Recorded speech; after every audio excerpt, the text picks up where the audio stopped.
తుఫాన్ ఎఫెక్ట్ తెలంగాణలో భారీ వర్షాలు. సో మీరు చూసుకున్నట్లయితే తెలంగాణకు భారీ వర్షాలు అయితే దూసుకొస్తున్నాయి. రానున్న 2 రోజులు రాష్ట్రంలో పలు చోట్ల తేలికపాటి నుంచి మోస్తరు వర్షాలు కురిసే అవకాశం ఉందని వాతావరణ శాఖ తెలిపింది. గ్రేటర్ హైదరాబాద్ పరిధిలో మోస్తరు నుంచి భారీ వర్షాలు నమోదయ్యే అవకాశం అయితే ఉంది. సో మొత్తం మీద చూసుకుంటే ఈ నెల 8న అల్పపీడనం ప్రదేశం ఏర్పడే అవకాశం అయితే ఉందన్నమాట. దీని ఆగ్నేయ బంగాళాఖాతంలో ఇది ఈ నెల 9న వాయుగుండంగా అయితే కేంద్రీకృతమయ్యే అవకాశం అయితే ఉందని వాతావరణ శాఖ తెలిపింది.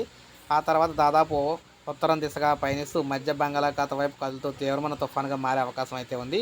దీని ప్రభావంతో రాష్ట్రంలో అక్కడక్కడ ఉరుములు మెరుపులు ఈదురుగాలతో కూడిన తేలికపాటి నుంచి మోస్తరు వర్షాలు అయితే కురుస్తాయన్నమాట.